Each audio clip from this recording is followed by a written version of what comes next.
Diogo Jota, preciso, silencioso, eterno.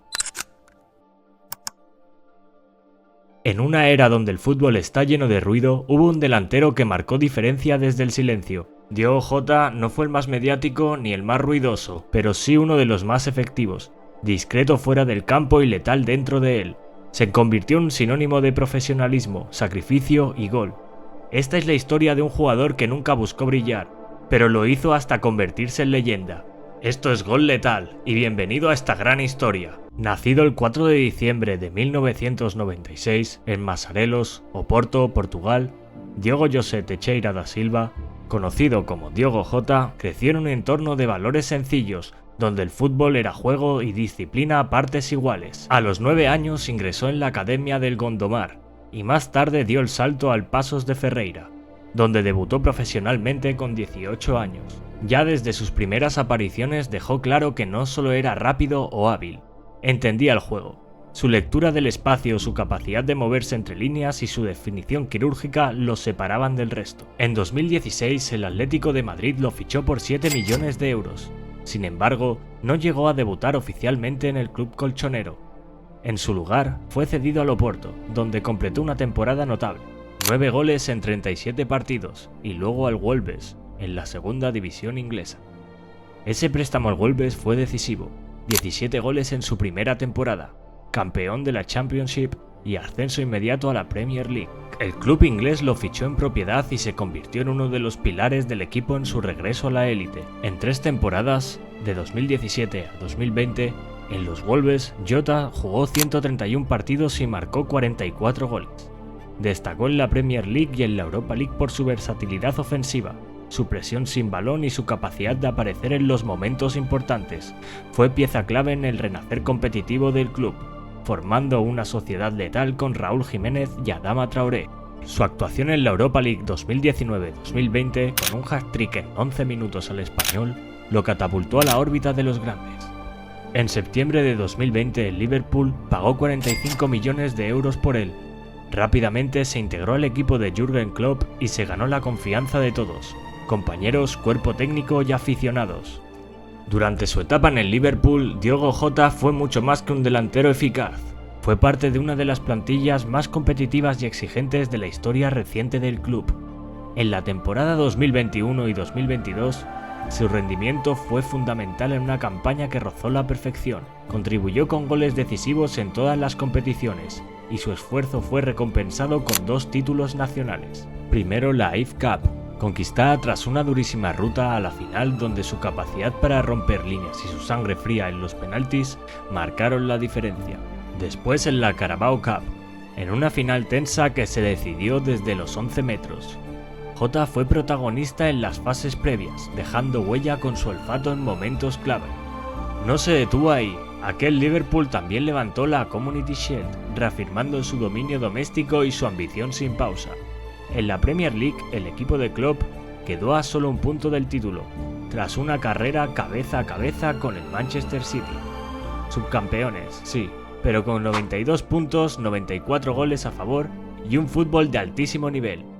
Jota fue parte esencial de esa maquinaria, aportando tanto en el marcador como en la presión y la movilidad ofensiva. Y en Europa, el viaje los llevó hasta la final de la Champions League. Fue una campaña intensa, brilló con actuaciones contundentes ante gigantes como el Inter y el Benfica.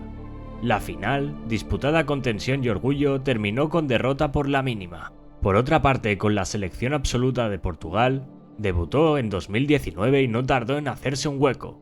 Jugó la UEFA Nations League, la Eurocopa 2020, disputada en 2021, y las clasificatorias al Mundial de Qatar. Fue parte del recambio ofensivo de su selección, compartiendo ataque con Bernardo Silva, Bruno Fernández y Joao Félix, con quienes forjó una de las generaciones más talentosas del país tras la era de Cristiano Ronaldo. Las lesiones musculares marcaron tramos difíciles de su carrera, especialmente en los isquiotibiales y pantorrilla, pero nunca se desmoronó. Diogo Jota siempre volvió, y cada regreso traía consigo el mismo instinto goleador y la misma entrega silenciosa que lo definía. Y más allá del carácter, del silencio y del perfil bajo, Diogo Jota también dejó números, dejó logros y dejó huella. Durante su carrera profesional disputó 390 partidos oficiales, repartidos entre clubes y selección natural. En ellos marcó 131 goles, con un promedio constante y letal, un gol cada 3 partidos. Pero más allá de las cifras, lo que asombra es su capacidad para aparecer cuando más se necesitaba. Participó en más de 150 jugadas de gol directas, combinando tantos y asistencias. Siempre eficiente, siempre útil, siempre con ese instinto que no se enseña, se nace con él. Y claro, los títulos también llegaron. Con el Liverpool conquistó la IF Cup y la Carabao Cup en la misma temporada. Fue parte de una plantilla histórica que rozó el cuádruplete.